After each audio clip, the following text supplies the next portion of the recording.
capítulo 10.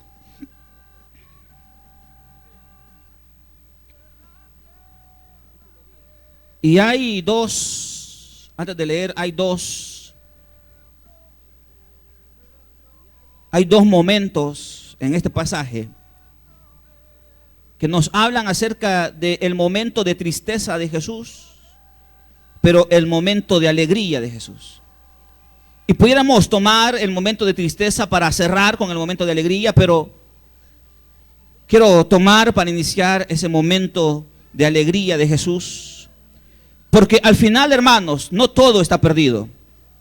Al final, la vida tiene que reinar sobre la muerte. Al final, Satanás y las tinieblas no tienen la última palabra. Al final, debe de reproducirse más momentos como estos, versículo 21. En aquel momento, Jesús, lleno de alegría por el Espíritu Santo, dijo: Te alabo, Padre, Señor del cielo y de la tierra, porque habiendo escondido estas cosas de los sabios e instruidos, se las has revelado a los que son como niños. Sí, Padre, porque esa fue tu buena voluntad. Mi Padre me ha entregado todas las cosas. Nadie sabe quién es el Hijo sino el Padre. Nadie sabe quién es el Padre sino el Hijo. Y aquel a quien el Hijo quiere revelárselo. Volviéndose a los discípulos les dijo: dichosos los ojos que ven lo que ustedes ven. Les digo que muchos profetas y reyes quisieran ver lo que ustedes ven, pero no lo vieron, y oír lo que ustedes oyen, pero no lo oyeron. Oremos. Padre, te pedimos, te pido, por el nombre de nuestro Señor Jesucristo, que tú hagas nuestro corazón sensible a esta palabra. Y que podamos, Dios, entender cuál es nuestra participación. Participación, Dios, que provoca alegría en el interior de Jesús. Padre, sacude nuestra vida, nuestro conformismo, nuestra comodidad. Y permítenos, Señor, alcanzar y hacer todo lo que está en tu buena y santa voluntad. En el nombre de Jesús. Amén.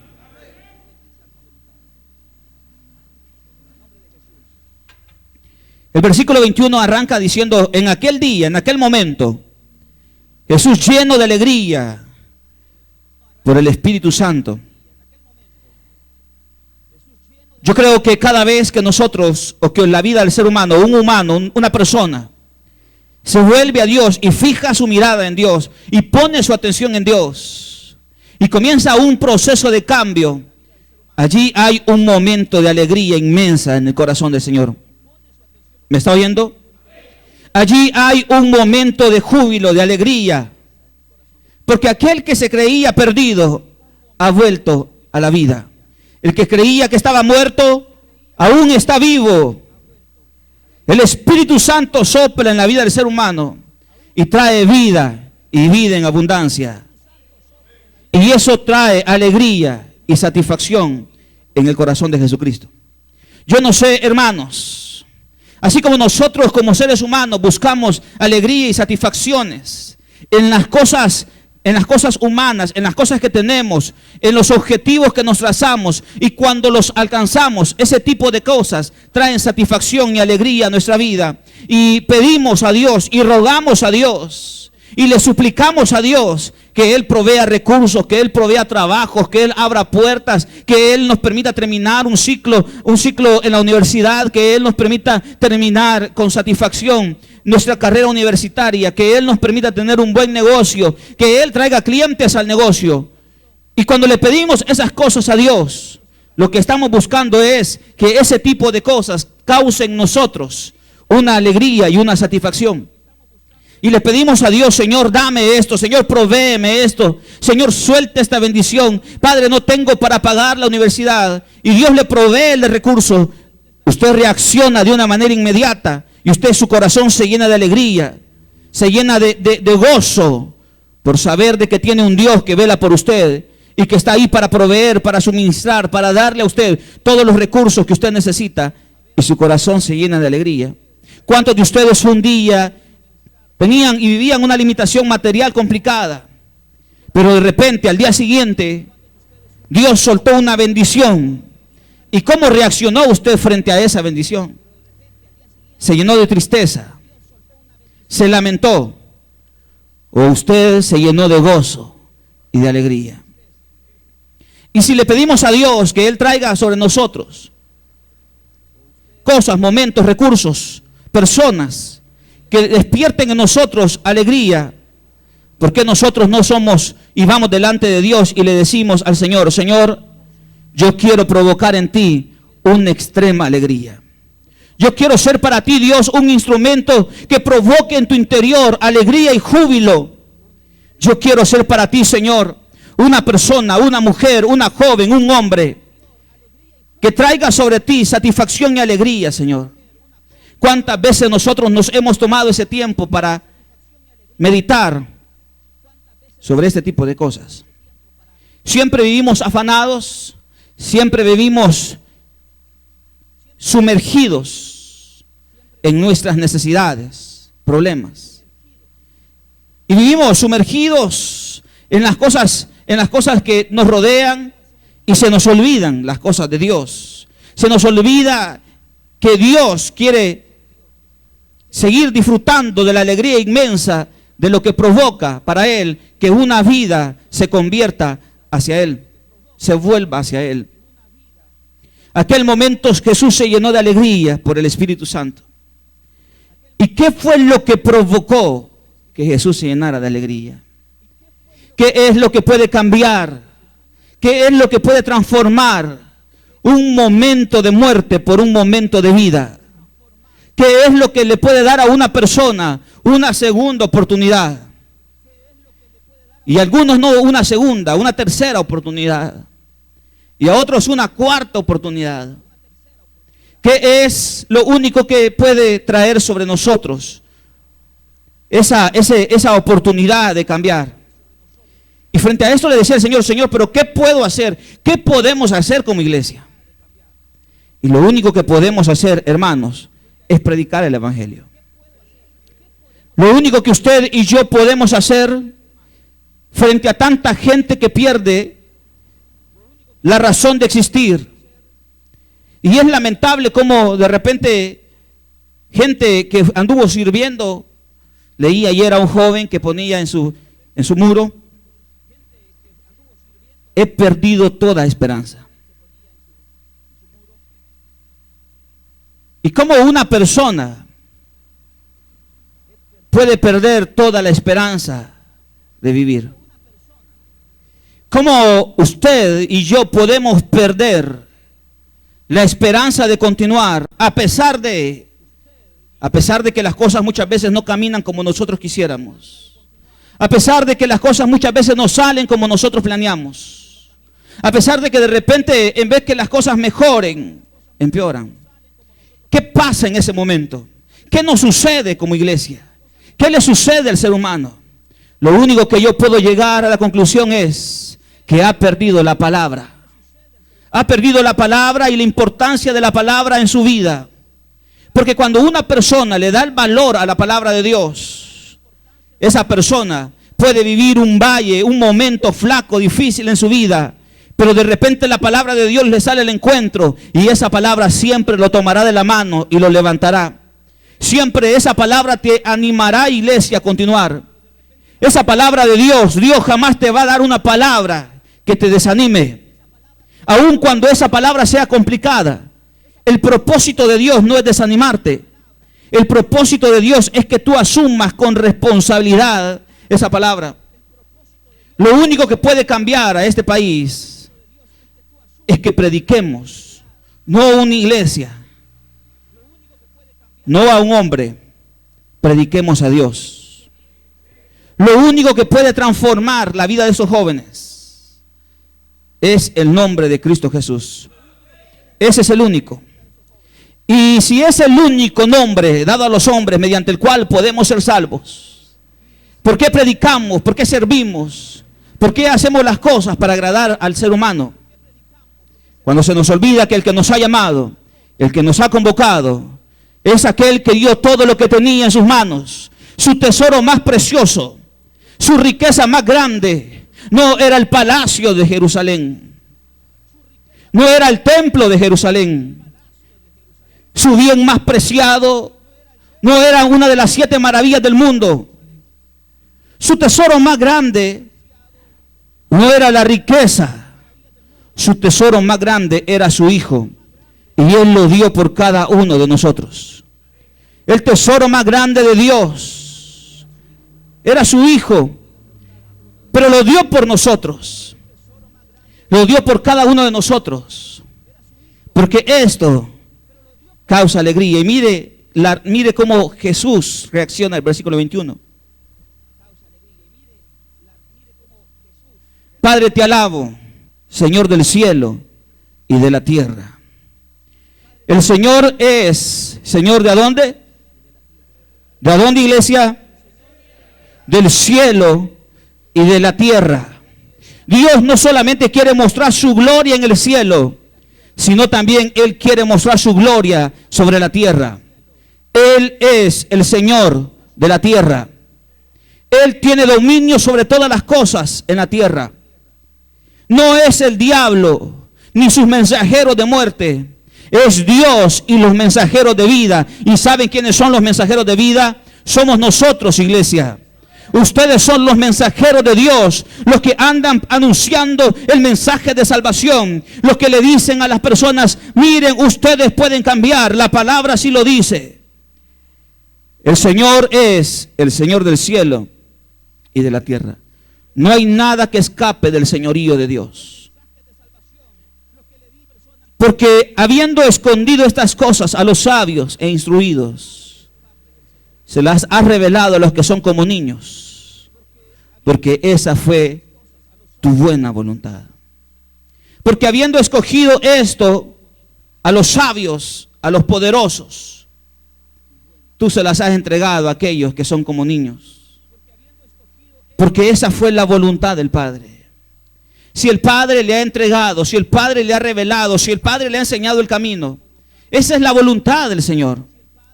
Dios en su plan y en su soberanía decidió revelarle a usted, tenerlo aquí y que participara en esta obra para que llevara a sus pies a otros. Esa es la voluntad del Padre. No está aquí por la voluntad de un ser humano. Está aquí por la voluntad de mi Padre, del Padre. Versículo 23. Volviéndose a sus discípulos, les dijo: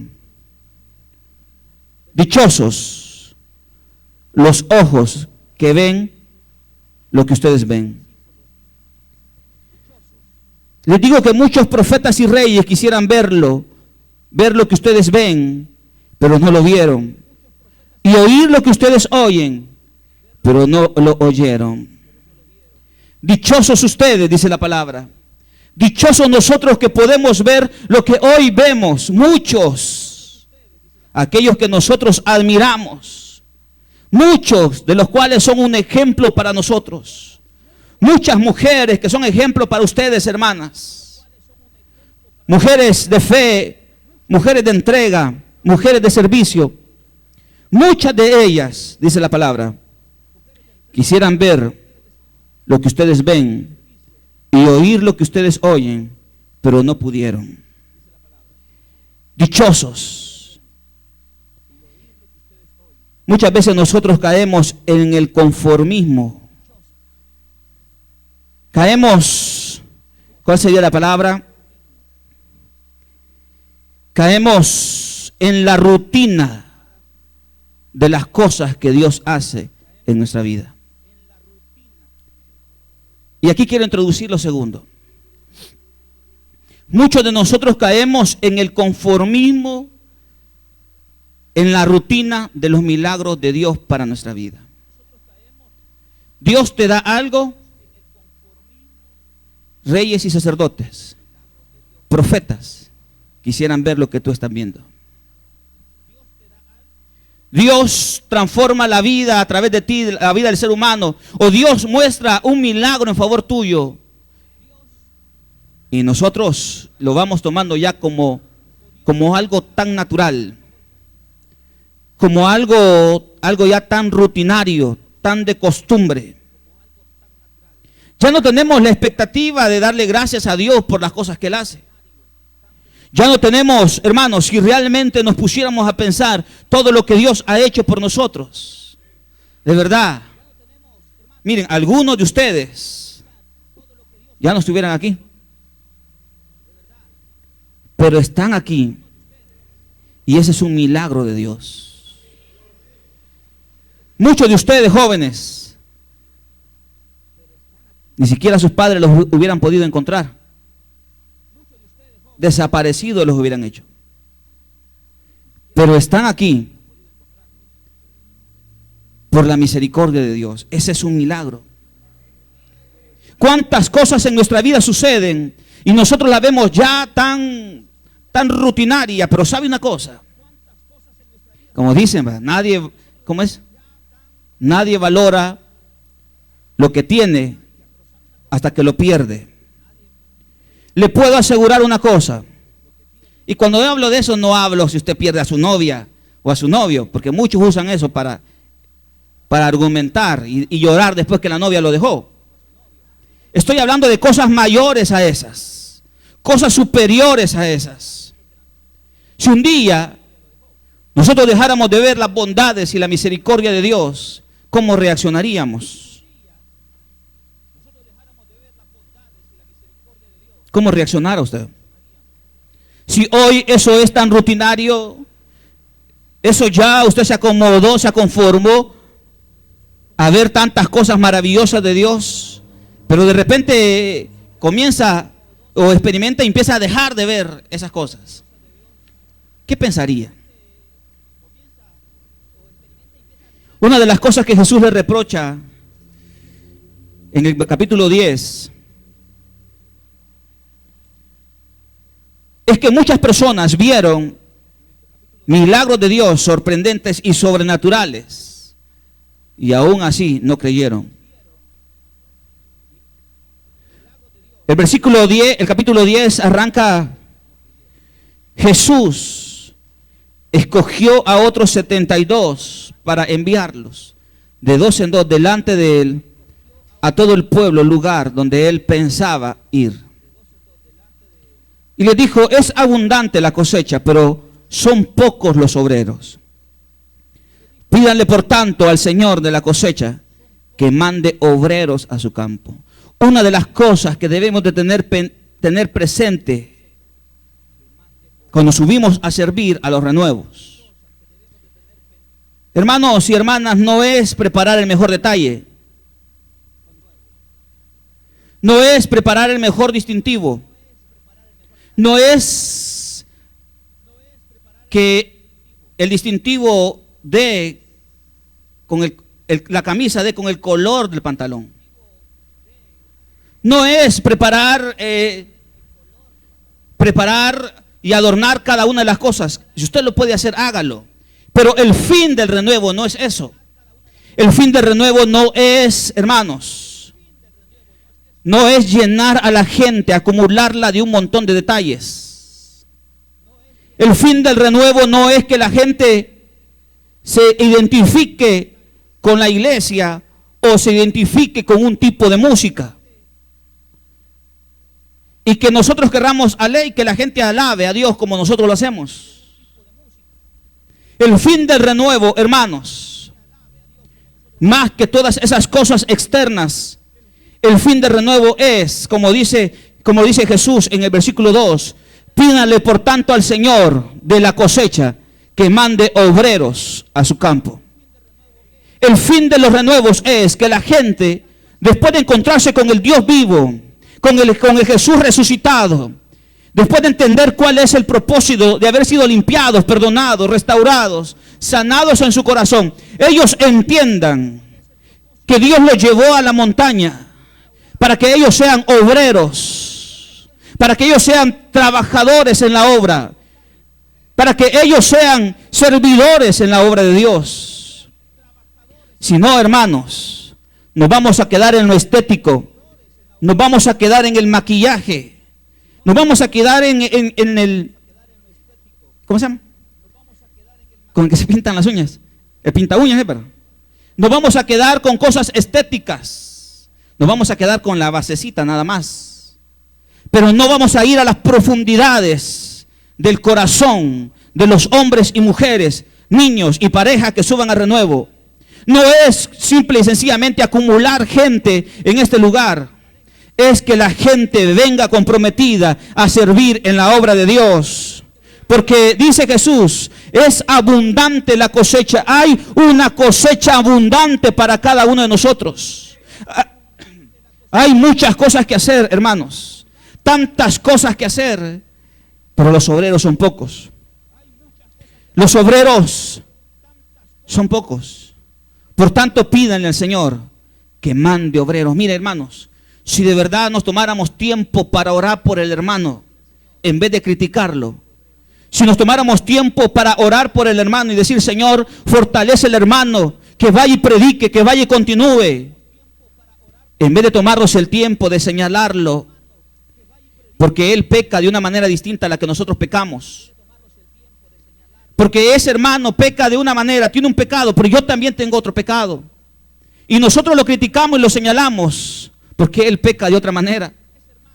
Si nos tomáramos ese tiempo y invirtiéramos ese tiempo en orar para que el Señor mande obreros, para que ese joven que está allí y que en apariencia no quiere nada con Dios, sea un hombre que se levante y que tome la palabra y diga, yo voy a ir a predicar a una conexión, y comiencen a predicar y a predicar y a predicar. Hermanos, le aseguro que otra cosa sucedería en nuestro alrededor. Y si pensáramos así, los cristianos, de verdad creo que las cosas fueran distintas en este país. Versículo 3. Pero como Jesús no es alguien que se queda con los brazos cruzados. Oiga, hermano, Dios jamás se quedará con los brazos cruzados. ¿Me está oyendo? Dios no se queda, Jesús no se queda con los brazos cruzados. Él trabaja, trabaja y trabaja. Y Él se rodea y Él envía, versículo 3. Vayan ustedes. Miren que los envío como corderos en medio de lobos. No lleven monedero, ni bolsa, ni sandalias, ni se detengan a saludar a nadie por el camino. Cuando entren en una casa, digan primero, paz a esta casa. Si hay alguien ahí digno de paz, gozará de ella. Y si no, la bendición no se cumplirá. Quédense en la casa y coman y beban lo que ellos tengan, porque el trabajador tiene derecho a su sueldo. No anden de casa en casa. El trabajador tiene derecho de su sueldo. Todo lo que nosotros hacemos para Dios y por Dios tendrá una recompensa siempre. ¿Cuántos sacrificios hacen ustedes, jóvenes, por servir, subir a la montaña a servir? ¿Cuántos de ustedes tienen que vender algunos sus cosas? ¿Cuántos hombres dejan a su familia sin dinero con tal de subir a servir? ¿Cuántos de ustedes se han despojado de algo? ¿Cuántos de ustedes invierten tiempo? ¿Cuántos de ustedes andan debajo de la lluvia invitando gente para llevarlas a la reunión? Nadie lo ve y quizás nadie te lo va a agradecer, pero el que está sentado allá en su trono, y la Biblia dice que Él es el dueño del oro y la plata, Él sí lo ve, y un día Él te devolverá cada una de las cosas que tú has hecho por Él. Un día Él te devolverá al 100 por 1 todos los sacrificios que usted ha hecho por su obra. El obrero es digno de su salario. Tiene derecho. No anden de casa en casa. No anden errantes de un lugar para otro. No anden, si usted llega a ese lugar y ese lugar es digno, Como dice el versículo 5, si ese lugar hay alguien digno de paz, de gozar de ella, quédense ahí. No anden de casa en casa. Si alguien te da hospedaje, le dice Jesús a sus discípulos, quédense, coman y beban de lo que ellos tienen, de lo que ellos le den. Se lo merecen. Versículo 8. Cuando entren en un pueblo y los reciban, coman lo que les sirvan. Coman lo que les sirvan. Porque hay veces ya no nos conformamos con lo que nos dan. Creemos que ya nuestro apellido, nuestro nombre, nuestra posición académica en el servicio nos hacen distintos a los demás. Nos hacen especiales. Coman lo que les sirvan. Si frijolitos les pusieron, eso coman. Cuando vamos a Noche de Buenas Nuevas, de verdad que nos acomodamos a lo que nos den. Y casi siempre nos dan frijoles. Pero cuando les ponen huesitos quedan ricos. Coman lo que les sirvan. No estamos ahí para andar pidiendo gustos, estamos ahí para servirle a Dios. Y dice, versículo 9, sanen a los enfermos que se encuentren allí y díganles, el reino de Dios está cerca de ustedes. El reino de Dios está cerca de ustedes. Pero cuando entren en un pueblo donde no los reciban, salgan a las plazas y digan, aún el polvo de este pueblo no se nos ha pegado a los pies, que se nos ha pegado a los pies, nos lo sacudimos en protesta contra ustedes. Pero tengan por seguro que ya está cerca el reino de Dios. Es decir, el reino de Dios y la cercanía del reino de Dios no depende de la aceptación de un pueblo y la denegación de otro pueblo. No depende que uno se salve y otro se convierta. O uno se salve y otro se pierda. Que el reino de Dios no ha venido frente a los que se pierden. Es que se pierden precisamente porque el reino de Dios es testimonio de que ya está presente. Y si se pierden es porque no lo aceptaron. No es que el poder de Dios sea eficaz en alguna persona y sea ineficiente en otra. No es que el reino de Dios tenga poder sobre ciertas personas, pero el reino de Dios pierda poder frente a otras. Eso ya no depende de Dios. Eso ya depende de la persona que escucha la palabra de Dios. Porque dice, miren, versículo 12, les digo que en aquel día será más tolerable el castigo para Sodoma que para ese pueblo. ¿Se imagina la comparación? La comparación de un pueblo que se descarrió completamente de Dios, que hizo lo que ofende a Dios, que hizo cosas desagradables delante de Dios. Esos, el castigo para ellos será más suave que para otros. Y dice versículo 13, ay de ti, Corazín, ay de ti, Betsaida, si se hubiera hecho en Tiro y en Sidón los milagros que se hicieron en medio de ustedes, ya hace tiempo se habrían arrepentido con grandes lamentos. Ay de ti, que has visto la gloria de Dios descender, que se han hecho milagros extraordinarios, y aún así sigue de rebelde. Ay de ti, en uno de esos pueblos Jesucristo multiplicó los panes y alimentó 5,000 personas. No crea que en aquel entonces es como acaba. El país es tan pequeño, pero estamos sobrepoblados. Allá las ciudades no eran tan grandes. En aquel entonces no habían carreteras como hoy, que en 5 minutos usted se pone a un lugar cercano en vehículo. Los pueblos estaban distantes. La gente se conocía entre sí. Usted va a un pueblo hoy en día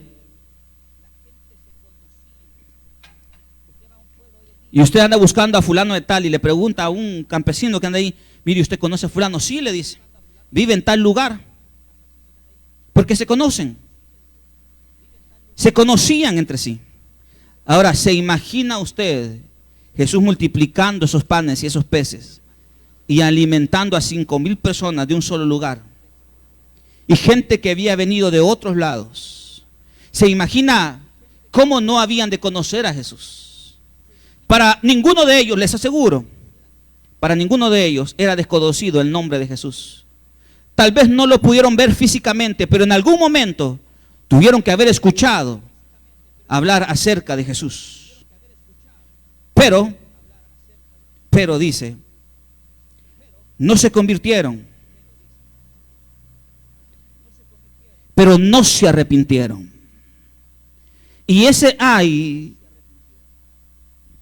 no es simple y sencillamente una expresión. Ese ay va cargado del dolor de lo que hay en el corazón de Jesús. Ese ay es como cuando Jesús va entrando a Jerusalén y mira la ciudad y se lamenta y lloró.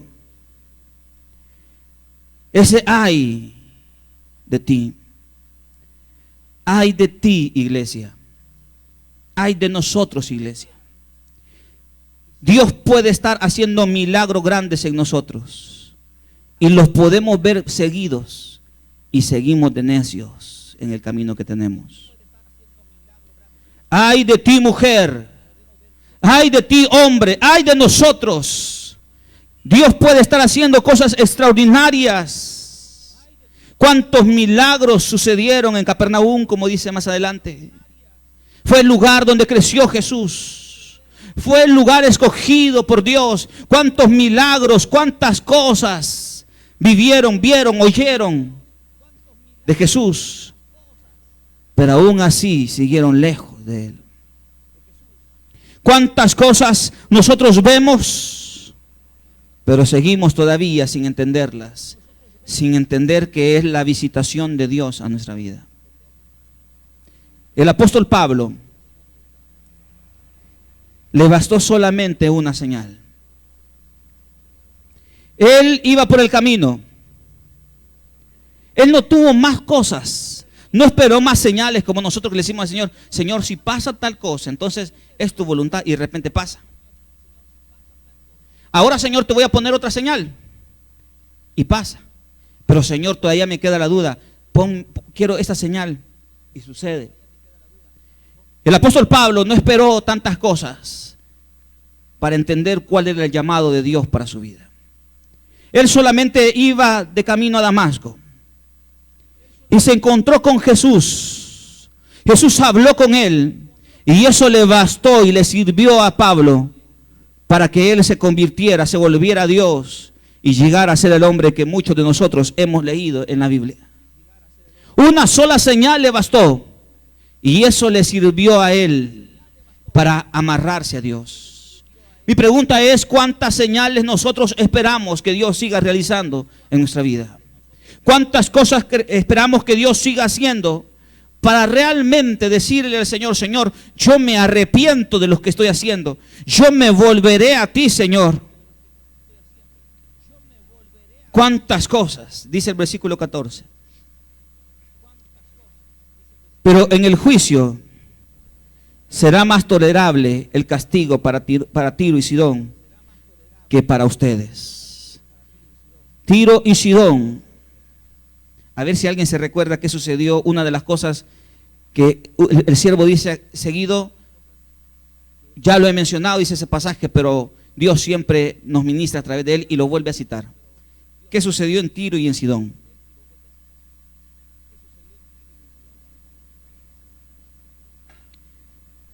Allí estaba la mujer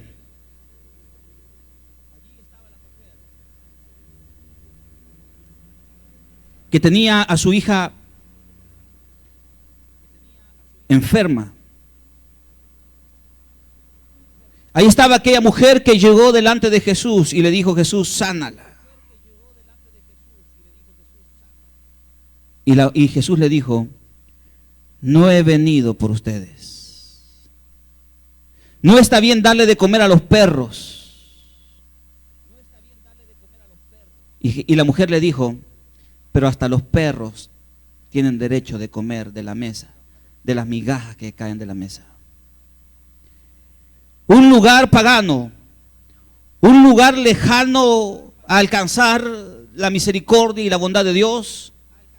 Pero hubo en esa mujer algo que trajo a la memoria en este pasaje, me imagino, de lo que era o de lo que él había hecho y cómo esta mujer lo había sorprendido con su fe.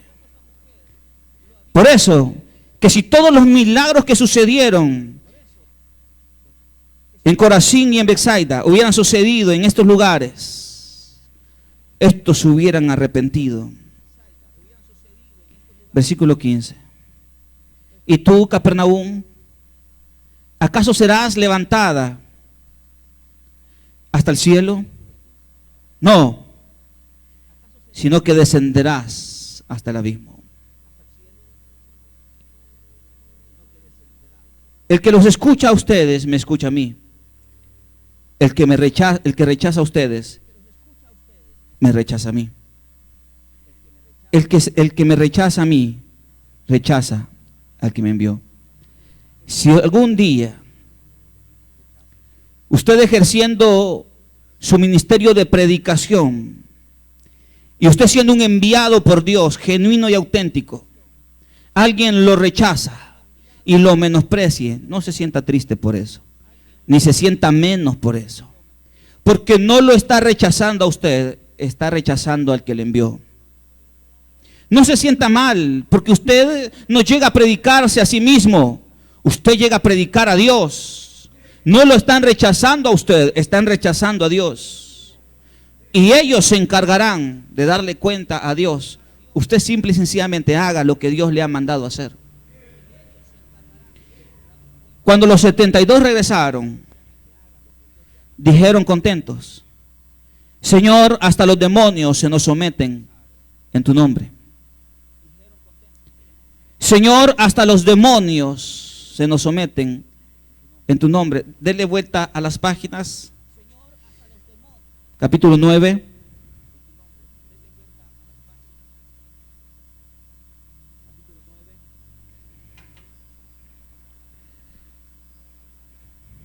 Versículo 1.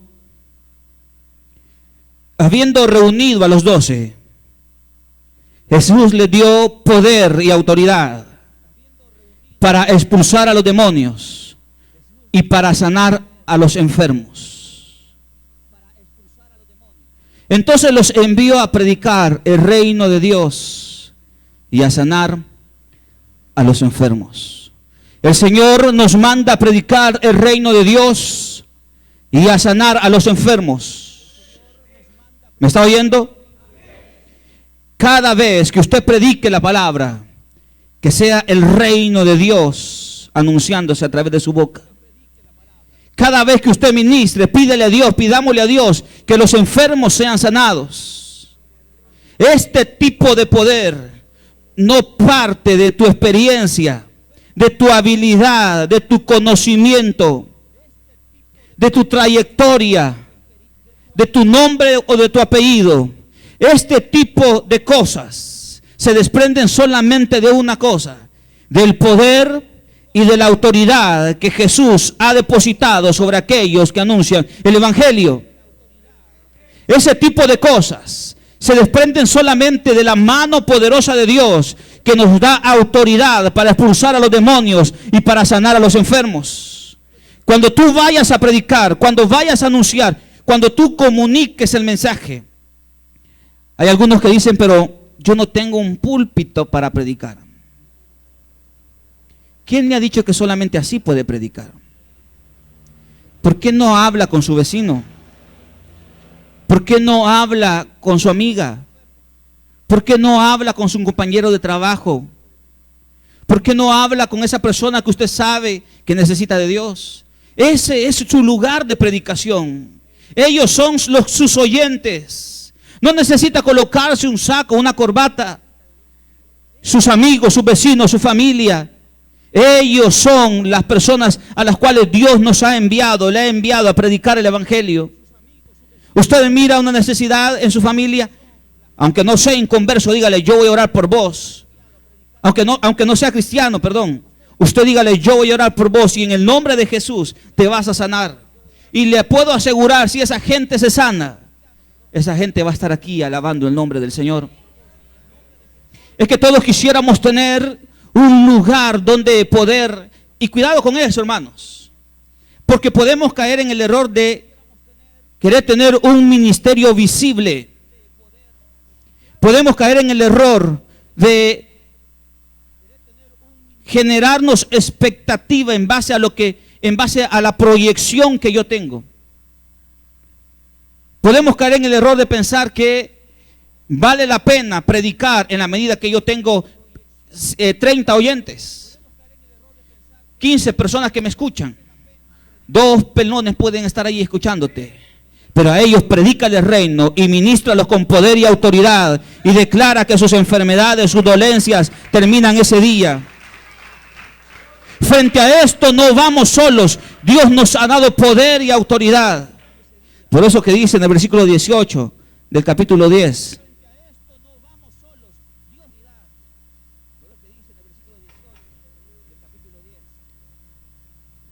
Después que aquellos regresaron contentos, como muchos regresan contentos después de subir a la montaña a servir. Nadie baja triste de la montaña. Todos venimos alegres de ver la maravilla de Dios. Pero no solamente de sentirnos contentos por ver señales, prodigios y milagros.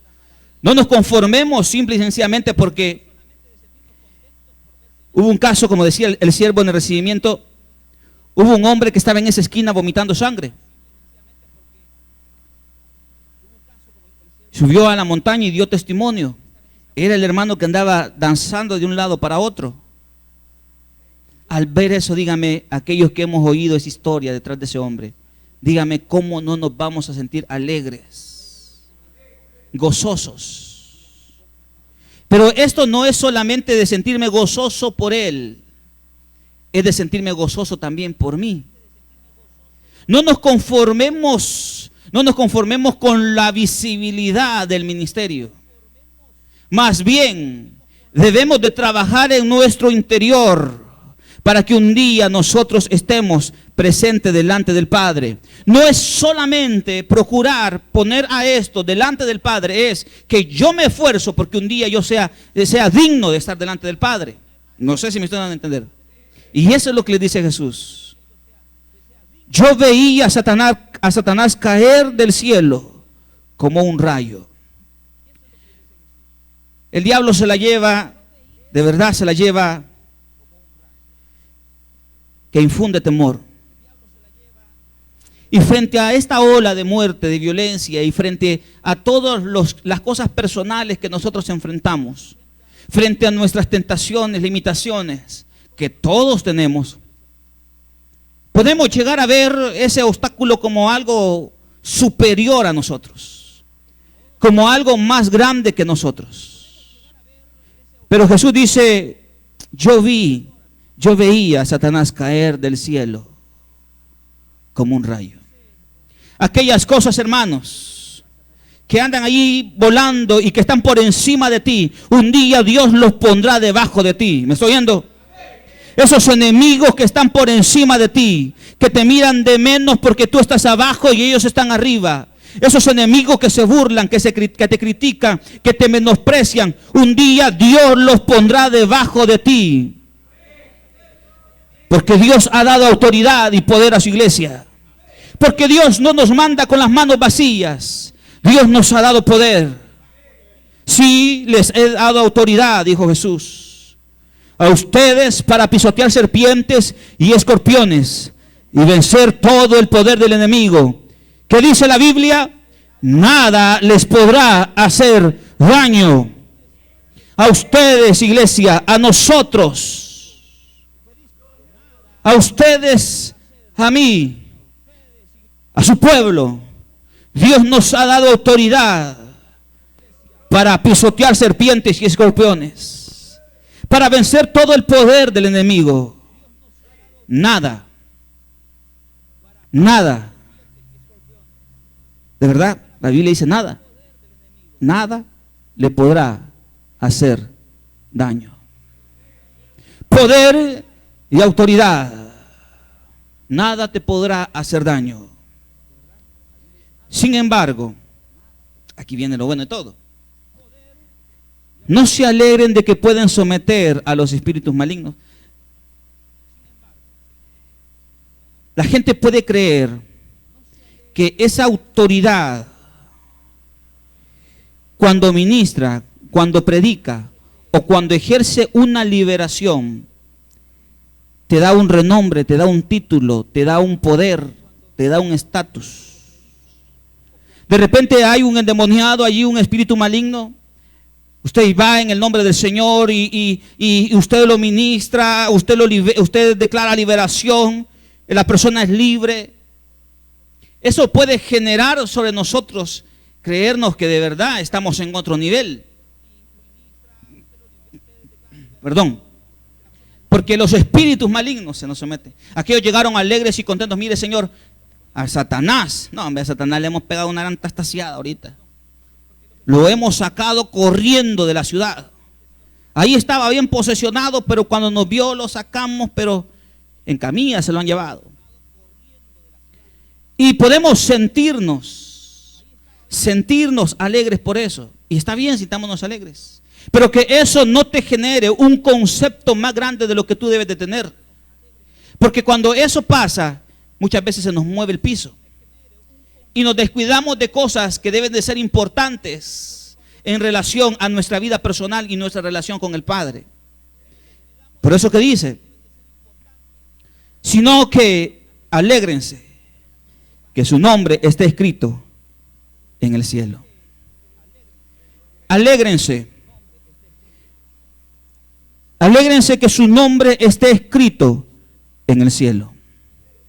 Y todas estas cosas es como iniciábamos, con lo que le causaba alegría a Jesucristo. Todo esto, predicación, arrepentimiento, servicio, poder y autoridad, todo esto provocó en el versículo 21 alegría en Jesús. Versículo 23, y aquí cierro. Volviéndose a sus discípulos, les dijo, aparte, se los llevó. Dichosos los ojos que ven lo que ustedes ven. Todo esto debe de provocar en nosotros que nos sentamos privilegiados. Y si nos sentimos privilegiados, entonces vamos a cuidar esto. Lo que Dios te ha dado, las cosas que Dios te ha dado, los dones, las capacidades, tu lugar donde predicas, las cosas que Dios hace en tu familia, las cosas que Dios hace en tu estudio, las cosas que Dios hace en tu trabajo, todas esas cosas debes de aprender a cuidarla, pero para cuidarla debes de valorarla. Póngase de pie.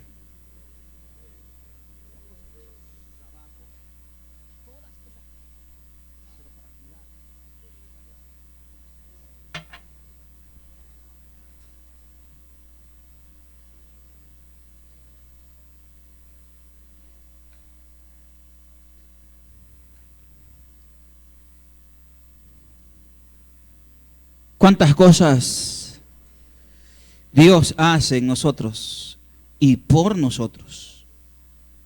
Y nosotros lo hemos visto ya como el milagro cotidiano. Ya no lo vemos ni como un milagro. Lo vemos ya como algo de la rutina de nuestro diario vivir. Lo vemos ya como una costumbre. Pero si un día no lo tuvieras, te puedo asegurar que estuvieras aquí llorando eso que hoy tienes. Si un día de repente tu hijo se enfermara, te puedo asegurar que estuvieras aquí llorando para que el Señor te lo sanara. Pero hoy estás sano. Siéntete dichoso, mujer, dichosa. Siéntete dichoso, hombre. Las cosas que vemos en la iglesia, cosas como las que vamos a oír esta noche, las que vemos cuando subimos a la montaña a servir, cuando vemos que gente que tiene ya marcada su vida por la muerte, se vuelve a Dios. Ese tipo de cosas, dice la Biblia, reyes y sacerdotes quisieran verlo. Y nosotros quisiéramos ver lo que ellos vieron. Y si pudieras un día, si tuviéramos la capacidad de sentarnos con un Elías, con un Eliseo, grandes hombres de Dios, un apóstol Pablo, Pedro, y si nos tuviéramos la capacidad de sentarnos y poder conversar con ellos y le dijéramos y le preguntáramos, Elías, pero cómo, cuéntame ese momento en el cual cayó fuego del cielo, cuéntame, dime. Moisés, cuéntame cómo el Señor sopló y pasó en vela toda esa noche y sopló sobre el mar y ese mar se abrió. Cuéntame qué cara tenían los egipcios al ver que las olas, que el agua se los tragaba. Ellos nos dirían a nosotros, ¿sabes una cosa? Eso tú ya lo leíste en la Biblia. Mejor cuéntame lo que sucede en el renuevo. Mejor cuéntame lo que sucede en tu reunión. Mejor cuéntame lo que sucede en tu casa. Cuéntame cómo Dios te libró de la muerte. Cuéntame cómo Dios te sacó de las calles. Cuéntame cómo Dios sanó a tu hijo. Cuéntame las maravillas que Dios ha hecho por ti. Y en ese momento de verdad pienso y diríamos, ¿cuántas cosas ha hecho Dios y yo no las he valorado? ¿Cuántas cosas ha hecho el Padre por mí y yo no las he tomado?